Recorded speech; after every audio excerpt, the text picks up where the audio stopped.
यिनीहरूका धेरै लुटे होइन, अब हाम्रो चाहिँ पालो आयो भने त्यो होइन किनभने कुनै लुटेराले लुट्यो भन्दैमा अरू सज्जन मान्छेहरूले पनि लुट्छन् भन्नेतिर हामीले त्यस्तो सोच्नु हुँदैन। जनताले त मान्दो रहेनछ नि त तपाईँहरूले उठाएको एजेन्डा, नत्र त किन एक सिट मात्रै आउँथ्यो होला र? होइन, किनभने त्यतिखेर हाम्रो पार्टीका केही कमी कमजोरीहरू भए र जुन सडकमा आउनुभएका युवाहरू र हाम्रो पार्टीको एजेन्डा मिले तापनि सङ्गठन हाम्रो पृथक सङ्गठन हो। तर संवैधानिक राष्ट्र संस्था र हिन्दू राष्ट्रलाई पुनर्स्थापना गर्नको लागि सडकका युवाहरूले मात्रै काफी हुँदैन, एउटा मजबुत सङ्गठन पनि चाहिन्छ। अहिले लिडर त देखिएन नि, सङ्गठन त उहाँहरूको एउटा समूहका धेरै समूहहरू छन् कि त्यसैलाई एउटा चाहिँ नि पार्टी बनाएर त्यसलाई नेतृत्व दिएर चाहिँ हाँकेर लिएर जानुभयो भने त्यो सम्भव छ। सडकबाटै राष्ट्र संस्था फाल्यो, हामी सडकबाटै राष्ट्र संस्था पुनर्स्थापना गराउँछौँ भनेर लागेको छ। त्यतिले मात्रै पुग्दैन।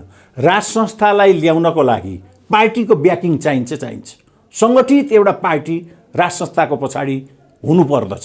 यति बेला कम्युनिस्टभित्रै नेकपाभित्रकै विवाद उत्सर्गमा आएको छ, त्यहाँभित्र पनि गुट भए भनेरै यो आरोप अगाडि आयो, अथवा भनौँ आरोप प्रत्यारोपको श्रृङ्खलाहरू अगाडि आए होइन। राजावादीहरू पनि एक आपसमा मिल्न नसक्ने रहेछन् है, किनभने नेपालका पार्टीहरू हेर्नु हो भनेदेखि गुट उपगुटको एउटा महासङ्घ जस्तो पार्टीहरू प्रत्येक पार्टीहरू भइरहेका छन्। तर सडकबाट राजा गयो, सडकमा फेरि ल्याउँछु भनेर पनि राजा त्यस किसिमले आउँदैन। यसको पछाडि ब्याकिङ चाहिन्छ, व्यापक जनता। अब सहरी चाहिँ नि भनौँ न सिटी सेन्ट्रिक युथहरूबाट मात्रै, सिटी सेन्ट्रिक युवाहरूबाट मात्रै पनि यो सबै कुरो सफल हुन सक्दैन। किनभने एजेन्डा एउटै भएपछि त एकीकृत भएर जान सकिन्छ। एजेन्डा एउटा भए पनि पैसा कसले चाहिँ कुम्ल्याउने भन्ने कुरामा झगडा पर्दो रहेछ नि त। होइन, पैसा कुम्ल्याउने भन्ने कताको कुरा आउँछ? कहाँबाट पैसा कुन चाहिँले दिन्छ तर एकैचोटि कुम्लिन्छ? त्यो युवाहरू बिच आरोप प्रत्यारोप छ त होइन, देखेकै छ त यो कुरा। होइन, आरोप प्रत्यारोप त राजनीतिमा हुन्छ। अब कहाँ नेपाली जनता बाइक चलाएर राष्ट्र संस्था चाहियो भनेर आउँछन् होला त, त्यहाँ त काहीँ न काहीँ फन्डिङ त आउँछ त त्यहाँ। होइन, त्यो त पैसा तलाउनु गएको होइन। नेपाली जनताहरूसँग जति बाइक छ उसको पनि त विचार छ नि, बाइक भएका मान्छेहरूको पनि त राजनीतिक विचार हुन्छ नि। र यदि विदेशीको आशा गरेर हामीले त्यस किसिमले ल्याउन खोज्यौँ भने त्यो संस्था फेरि हाम्रो लागि नभएर त्यो विदेशीको लागि हुन सक्दछ। हामीले त्यो खोजेको होइन।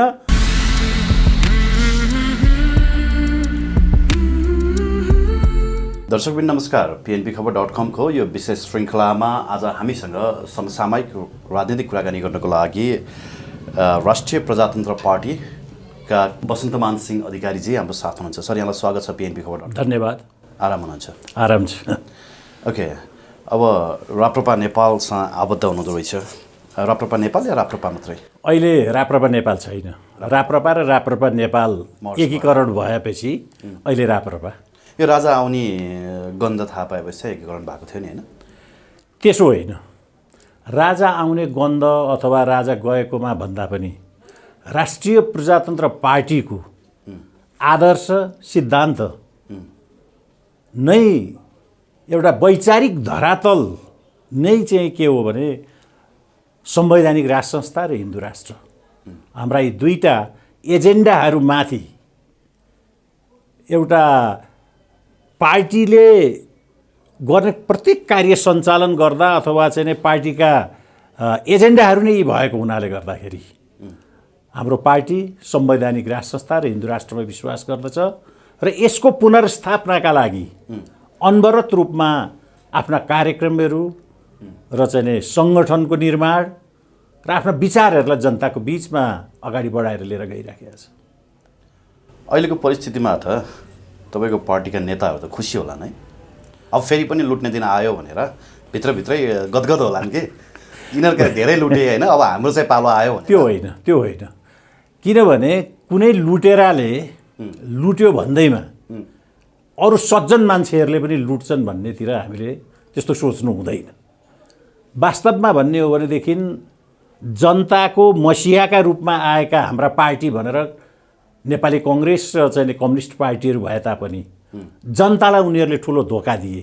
तर राष्ट्रिय प्रजातन्त्र पार्टी संवैधानिक राष्ट्र संस्था र हिन्दू राष्ट्र र निरन्तरता सहितको परिवर्तन, गतिशील परिवर्तनमा विश्वास गर्ने पार्टी भएको हुनाले गर्दाखेरि अहिले जुन किसिमले मुलुकलाई लुट्ने काम, दोहन गर्ने काम भइराखेको छ, तर राष्ट्रिय प्रजातन्त्र पार्टी यदि सत्तामा आयो भने, शासनको बागडोर उसको हातमा आयो भने जनताका समस्याहरू, जनताको जुन किसिमका आज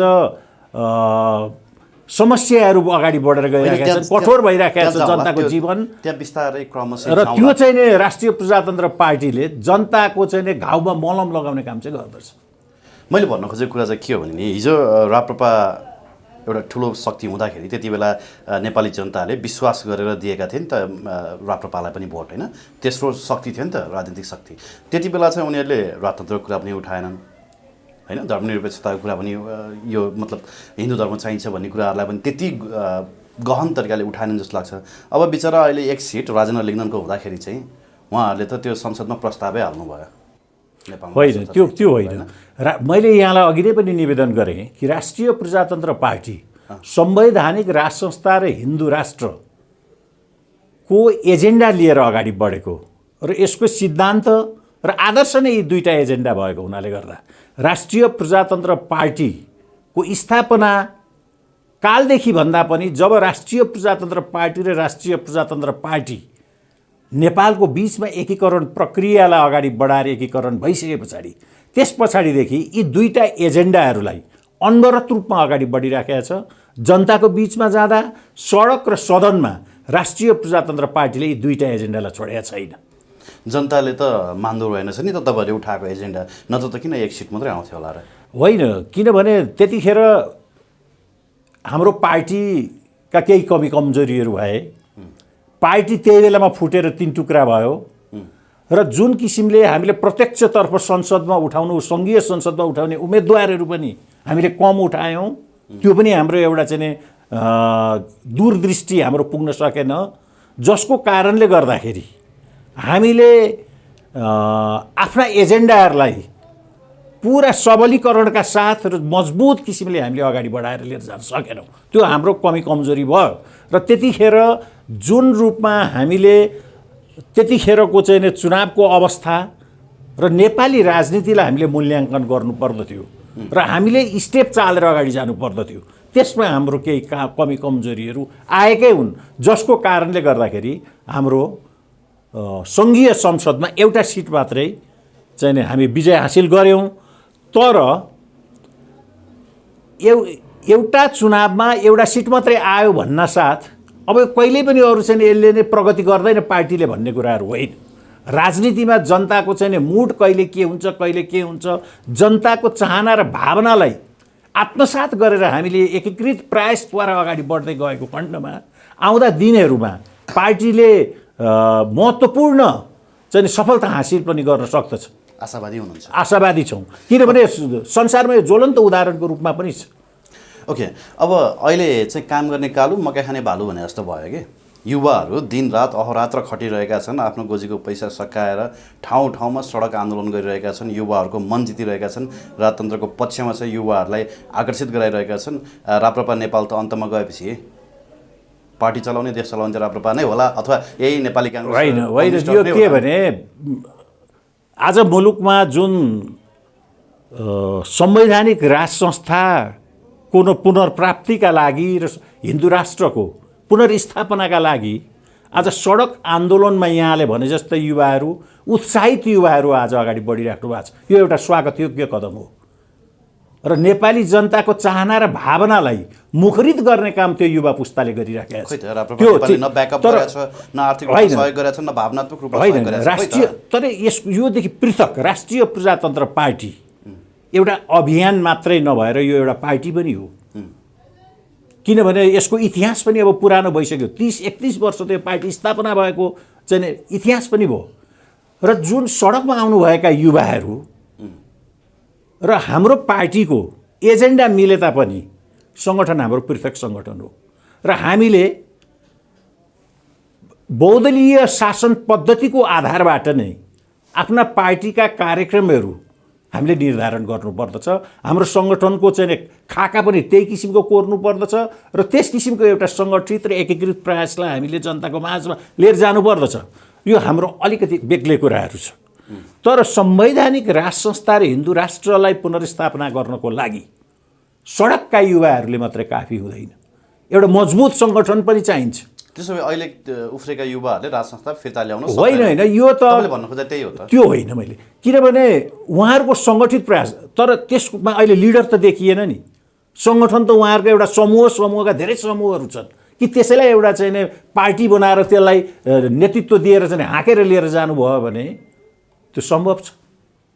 तर उनीहरू त सडकबाटै चाहिँ हामी राज संस्था ल्याउँछौँ भनेर लाग्यो। होइन, सडकबाट राज संस्था ल्याउँछु भन्न सक्छ, सर्टेन यसका पनि त सडकबाटै राज संस्था फाल्यो, हामी सडकबाटै राज संस्था पुनर्स्थापना गराउँछौँ भनेर लाग्यो। त्यतिले मात्रै पुग्दैन। राज संस्थालाई ल्याउनको लागि पार्टीको ब्याकिङ चाहिन्छ। सङ्गठित एउटा पार्टी राज संस्थाको पछाडि हुनुपर्दछ। तर युवाहरूले चाहिँ नि सबै गलत गरे भन्ने मेरो भनाइ होइन, उनीहरूले गरेको पनि ठिक छ। उनीहरू पनि एउटा सङ्गठित एउटा पार्टी सङ्गठन गरेर लिएर गयो भने, जस्तो भन्नुहोस् हामी 5 जना यहाँ छौँ, आफ्नो सुरले आफ्ना कुराहरू गरेर हिँडिराखेका छौँ भने त्यो मजबुत हुँदैन। तर हामी 5 जनाको एउटा सङ्गठन दह्रो पार्यौँ भने त्यो सङ्गठनप्रति हामी आबद्ध हुन्छौँ, प्रतिबद्ध हुन्छौँ, अनि त्यस पछाडि त्यो एउटा शक्तिको रूपमा आउँछ भन्न खोजे। जस्तो म अलिकति के जोड्छु भने यति बेला कम्युनिस्टभित्रै नेकपाभित्रकै विवाद उत्सर्गमा आएको छ, त्यहाँभित्र पनि गुट भए भनेरै यो आरोप अगाडि आयो, अथवा भनौँ आरोप प्रत्यारोपको श्रृङ्खलाहरू अगाडि आए होइन। राजावादीहरू पनि एक आपसमा मिल्न नसक्ने रहेछन् है। यता नागरिक सरकार भनेर लागेका छन् केही शक्ति, यता देशभक्त के भनेर लागेका छन्, यहाँले सही भन्नुभयो। तर यो एउटा दुःखको कुरा हो, नेपालीहरूको जात छ नि मिल्न नसक्ने। त्यसैले त विदेशी षड्यन्त्र, विदेशी हस्तक्षेपहरू भएको कारण पनि त यही नै हो नि। किनभने नेपालका पार्टीहरू हेर्नु हो भनेदेखि गुट उपगुटको एउटा महासङ्घ जस्तो पार्टीहरू प्रत्येक पार्टीहरू भइराखेका छन्। एउटा ठुलो पार्टी मात्रै होइन, साना पार्टीहरूमा पनि गुट उपगुट चाहिँ यहाँ भइराखेका छ। र हामी मिल्न नसकेको कारणले विदेशीहरूले हाम्रो बिचमा खेली पनि त राखेका छन्। यो हाम्रो एउटा कमजोर पक्ष चाहिँ नि यो छ। तर यसलाई एउटा क्युमुलेटिभ एफोर्टद्वारा तपाईँको एकीकृत प्रयास यसलाई चाहिँ कन्सोलिडेट गरेर चाहिँ एउटा हामी अगाडि गयौँ राजावादीहरू भने यो त ठुलो शक्ति हुन्छ। तर सडकबाट राजा गयो, सडकमा फेरि ल्याउँछु भनेर पनि राजा त्यस किसिमले आउँदैन। यसको पछाडि ब्याकिङ चाहिन्छ, व्यापक जनता। अब सहरी चाहिँ नि भनौँ न सिटी सेन्ट्रिक युथहरूबाट मात्रै, सिटी सेन्ट्रिक युवाहरूबाट मात्रै पनि यो सबै कुरो सफल हुन सक्दैन। ग्रामीण क्षेत्रमै गएर ग्रामीण जनताहरूलाई नै घचघच्याएर हामीले सडकमा लिएर आउनुपर्दछ। अनि सहरमा चाहिँ नि एउटा अभियानमा लागेका युवा र गाउँलाई दुईटालाई चाहिँ ल्याएर हामीले एक ठाउँमा ल्याएर हामीले चाहिँ सडकबाट अगाडि गयौँ भनेदेखि अनि राजतन्त्रको पुनर्स्थापना गर्न सम्भव हुन्छ। तर सङ्गठित प्रयास हुनुपर्दछ। तपाईँहरू एकीकृत हुन सक्नुहुन्न त्यसो भए? किन सकिँदैन? असम्भव भन्ने कुरा के छ? किनभने एजेन्डा एउटै भएपछि त एकीकृत भएर जान सकिन्छ। एजेन्डा एउटा भए पनि पैसा कसले चाहिँ कुम्ल्याउने भन्ने कुरामा झगडा पर्दो रहेछ नि त। होइन, पैसा कुम्ल्याउने भन्ने कताको कुरा आउँछ? कहाँबाट पैसा कुन चाहिँले दिन्छ तर एकैचोटि कुम्लिन्छ? त्यो युवाहरू बिच आरोप प्रत्यारोप छ त? होइन, देखेकै छ त यो कुरा? होइन, आरोप प्रत्यारोप त राजनीतिमा हुन्छ। यसलाई सहज ढङ्गबाट हामीले लिनुपर्दछ। आरोप प्रत्यारोप नहुने भन्ने कुरा होइन। किनभने कुनै पनि पार्टीको, कुनै पनि व्यक्तिको व्यक्तित्व विभिन्न आरोह र अवरोहको बिचबाट नै विकसित भएर जाने कुरा हो। यस किसिमका कुराहरू त हुन्छन् राजनीतिमा। यो हाम्रो पार्टीमा मात्र होइन, अन्य सबै दलहरूमा यस किसिमका छन्। तर यसलाई चाहिँ नि हामीले त्यही किसिममा हेर्नुपर्दछ र आफ्नो अभियानलाई चाहिँ अगाडि बढाएर लिएर जानुपर्छ भन्ने मलाई लाग्छ। ओके, वैदेशिक शक्तिको हस्तक्षेप नेपालमा बढ्यो भनेर अघि बोल्नुभयो होइन? कस्तो खालको वैदेशिक शक्तिको हस्तक्षेप बढिरहेको देख्नु भएको छ अहिले? यो त अहिले देखिएको मात्रै होइन, 2007 सालको क्रान्तिदेखि नै तपाईँको चाहिँ नि विदेशीहरूको त यहाँ नेपालमा हस्तक्षेप नै छ नि। ढोका खोल्दैन त त्रिभुवनले? होइन, त्रिभुवनले कसरी ढोका खोल्छ? उनले त शरण माग्न गयो नि त। होइन, त्यो पनि एउटा रणनीति हो नि त। त्यतिखेर राणा शासनको अन्त्यका लागि हामीले वैदेशिक चाहिँ सहयोग लिनु हुँदैन भन्ने कुरा होइन, तर कति लिने हो त्यो चाहिँ आफूले जान्न पर्यो नि। छिमेकीलाई घरको पिँढीसम्म आउन दिनुपर्दछ।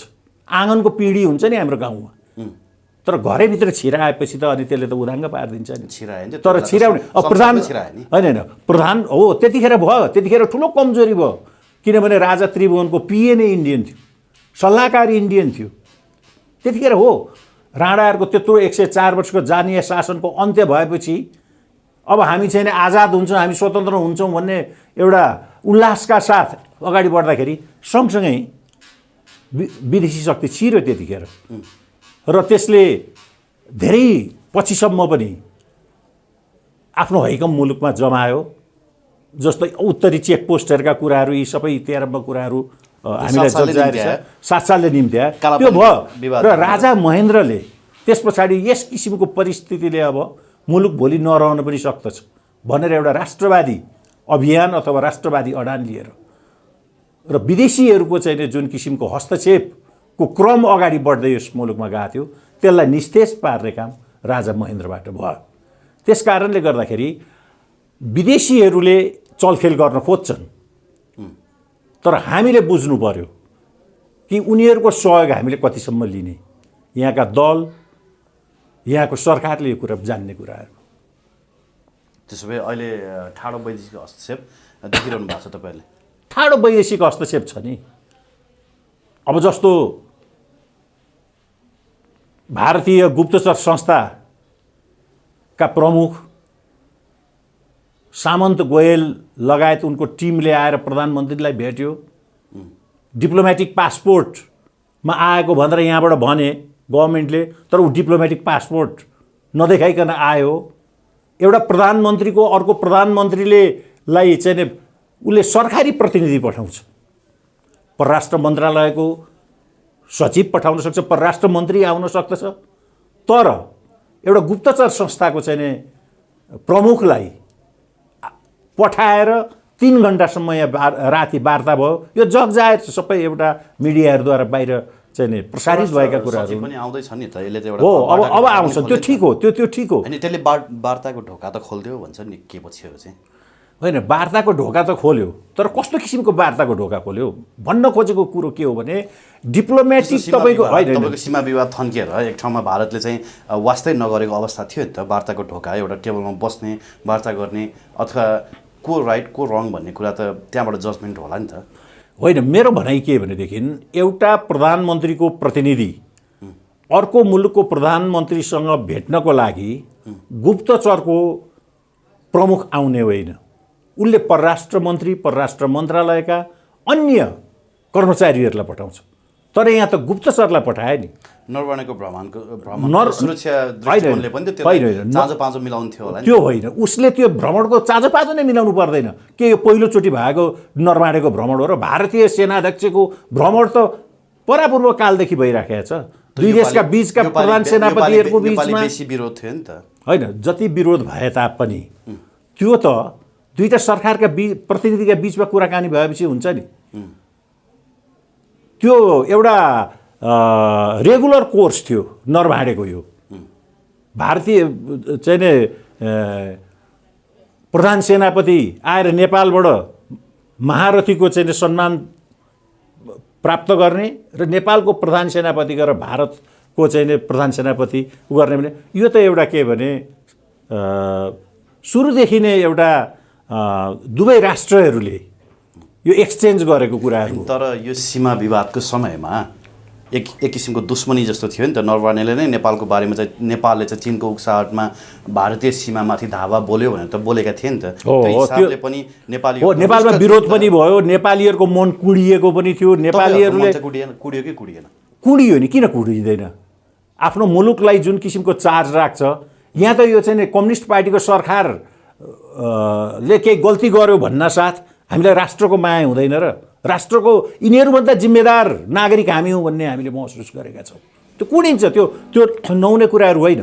तर दुईटा देशको बीचको सम्बन्ध चिसोपन आउँदाखेरि त भारतीय पक्षबाट एउटा डिप्लोमेटिक मिसन नै यहाँ आएर अथवा डिप्लोमेटिक प्रतिनिधिहरू नै चाहिँ यहाँ आएर कूटनीतिक चाहिँ प्रयासद्वारा यो समस्यालाई समाधान गर्नुपर्नेमा उनीहरूले चाहिँ एउटा गुप्तचरको मान्छे पठाए। उनीहरूले के सोचे कि अब पहिले पनि चाहिँ एस जयशङ्कर भन्ने परराष्ट्र सचिवलाई पठाएका थिए यहाँ संविधान काल आउनुभन्दा अगाडि। तर सफल त भएन नि एस जयशङ्कर।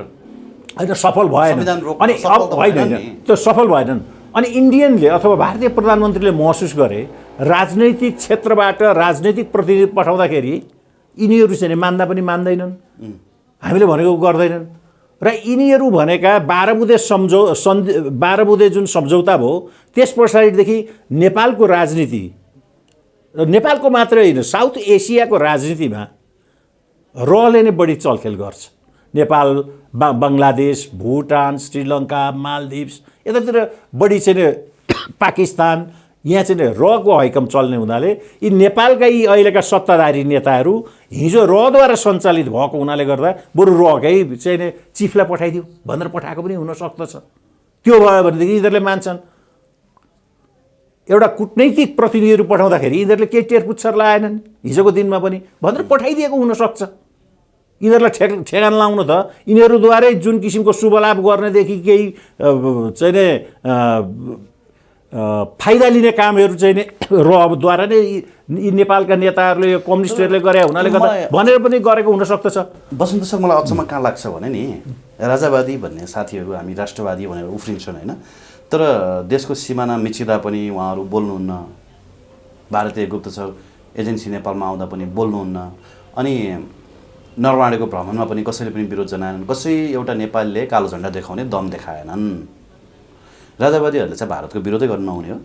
होइन, राष्ट्रिय प्रजातन्त्र पार्टी होइन, राजावादी भन्दा पनि हामी राष्ट्रिय प्रजातन्त्र पार्टी होइन, मैले समग्रमा किनभनेदेखि नारा जुलुस भएनन् होला, तर यस किसिमको जुन किसिमको हस्तक्षेप मुलुकमाथि बढेर गइराखेको छ यसको विरुद्धमा राष्ट्रिय प्रजातन्त्र पार्टी, म सबै राजावादीका कुराहरू म त्यसको प्रतिनिधित्व पनि गर्दिनँ र मैले भन्न पनि मिल्दैन। तर राष्ट्रिय प्रजातन्त्र पार्टीको कुरा चाहिँ म भन्छु, राष्ट्रिय प्रजातन्त्र पार्टीको चाहिँ धारणा मात्रै म भन्छु। राष्ट्रिय प्रजातन्त्र पार्टीले यस किसिमको जुन के हस्तक्षेपकारी भूमिका जुन मुलुकमा भइराखेको छ चाहिँ नि दक्षिणको छिमेकी भारतबाट, त्यसको हामीले विरोधै गरेका छौँ जहिले पनि। नारा जुलुस सभा सम्मेलन हामीले गरेनौँ होला, तर हामीले वक्तव्य दिएर र विभिन्न सञ्चार माध्यमहरूमा यस किसिमको चाहिँ हस्तक्षेप मुलुकमा हुनु हुँदैन।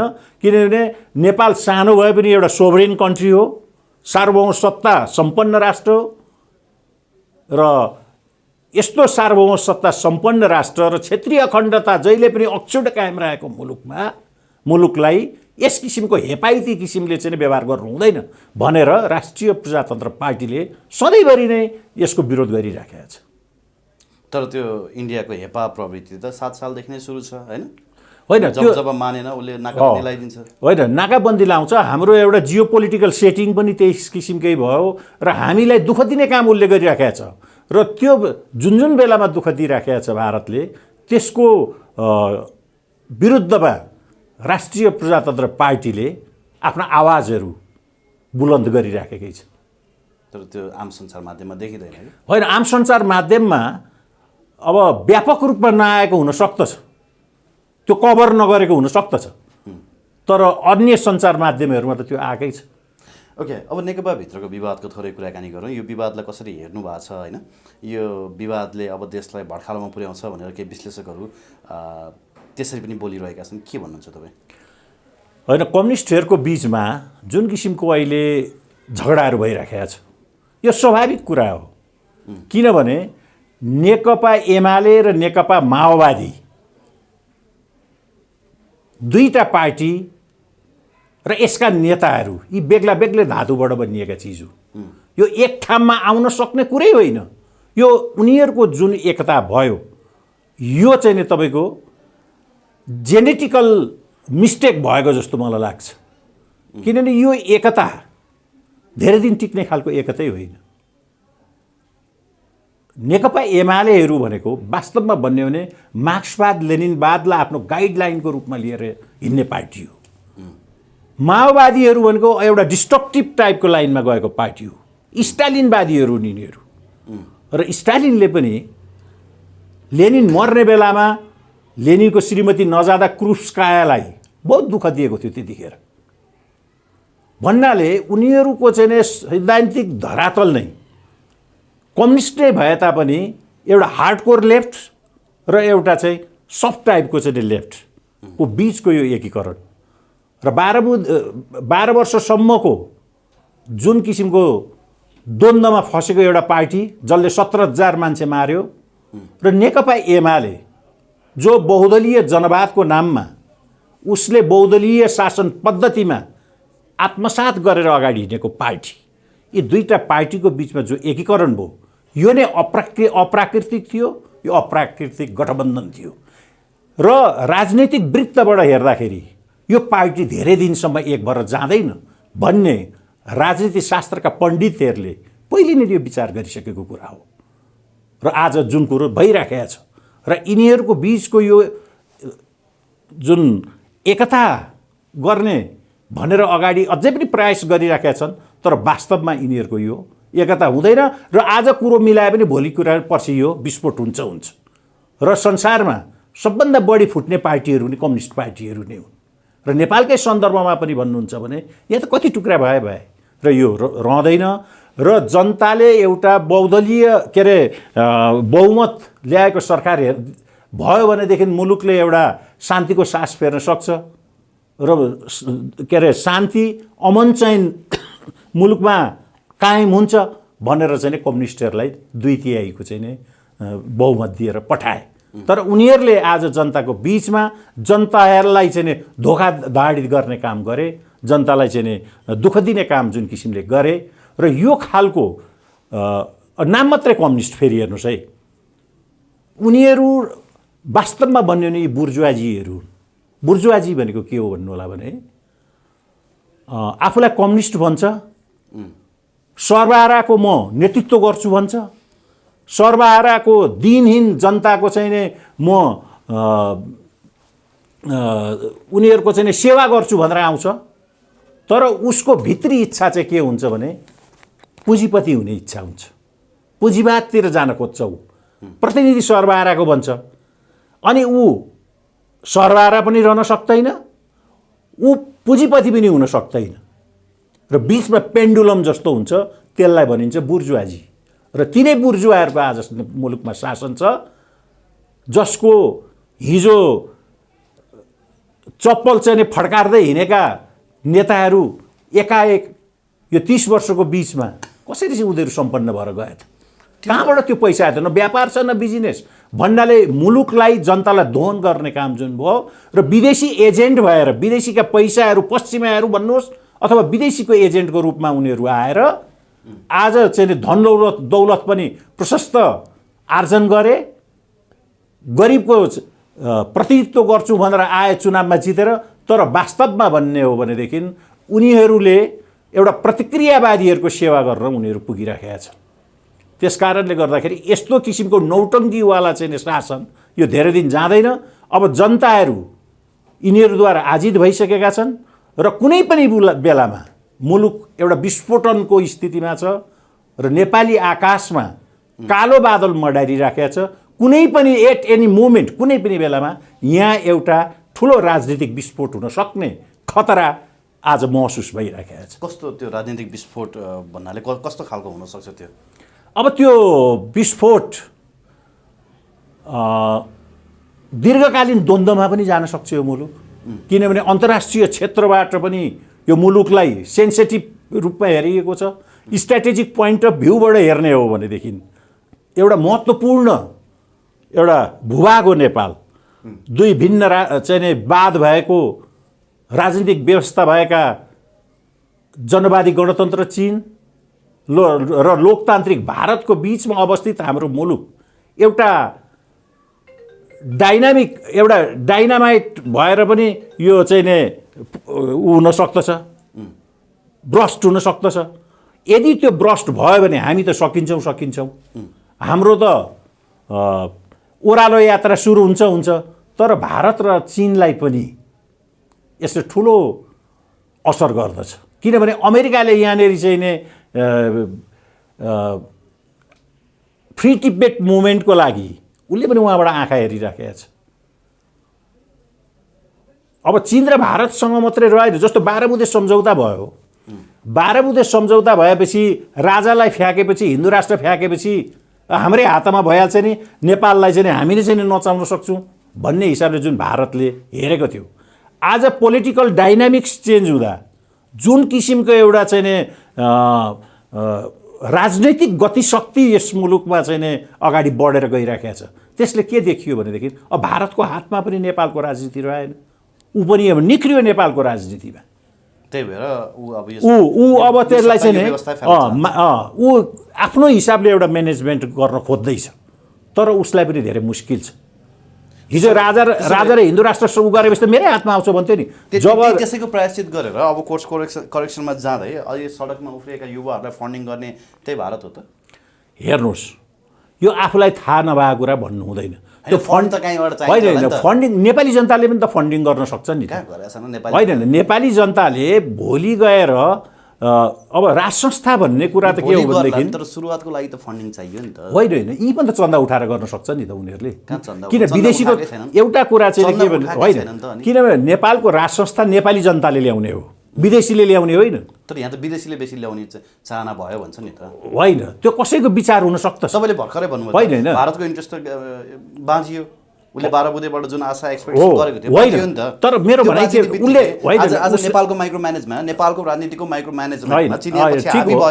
त्यो हिसाबले पनि नेपालको अहिलेको सत्ता र व्यवस्था फाल्नमै चाहिँ भारत लागेको छ भन्छ नि त। होइन, त्यस किसिमको म पनि सुन्छु। उसले अब नेपालको राजनीतिमा अब भारतको चाहिँ कुनै इन्ट्रेस्ट नै हुँदैन भन्ने कुरा होइन। उसले पनि आफूलाई अनुकूल पर्ने किसिमले खेलेको होला। तर के भने नेपालमा संवैधानिक राज संस्था र हिन्दू राष्ट्र भारतले ल्याइदिने हो नि, यो नेपाली जनताले ल्याउने हो।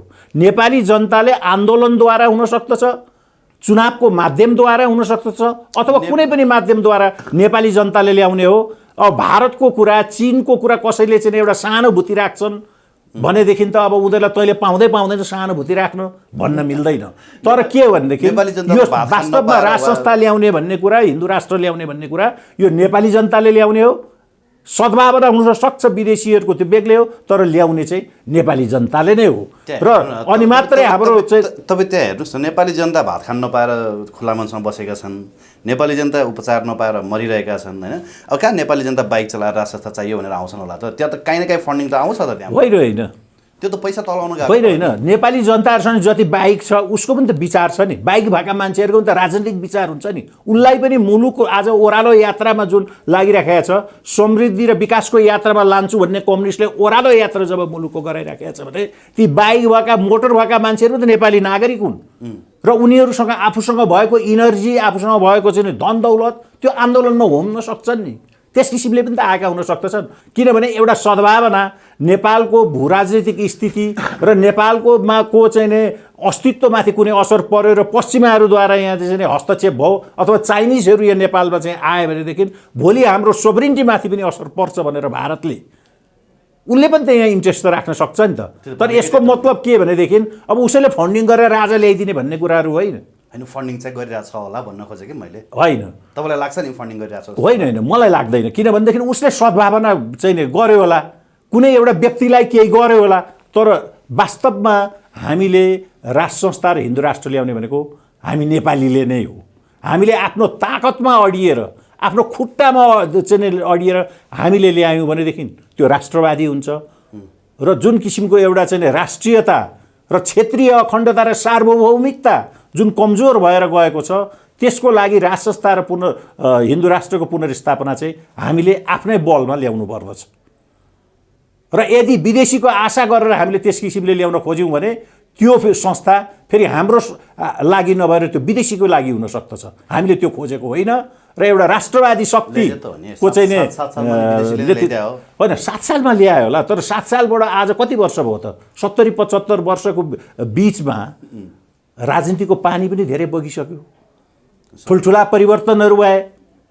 संसारमा एउटा ग्लोबल भिलेजको रूपमा, एउटा विश्वग्रामको रूपमा आज चाहिँ नि मुलुक के अरे संसार गइराखेको छ। तर हामी त त्यही रुमलिरहेका छौँ नि। होइन, रुमलिरहेका छौँ, तर रुमलिएका ठाउँमा निस्किन पनि होइन, रुमलिएका मात्रै होइन, त्यो रुमलोबाट निस्किन पनि खोजिराखेका छौँ नि हामी। र राष्ट्रिय प्रजातन्त्र पार्टी निरन्तरता सहितको प्रजातन्त्र चाहन्छ। निरन्तरता सहितको गतिशील परिवर्तनको पक्षमा भएको हुनाले गर्दाखेरि यी राष्ट्रिय धरोहरहरूलाई हामीले अङ्गीकार गरेर हामीले यसलाई चाहिँ पुनर्स्थापित गरेर लिएर जानुपर्दछ।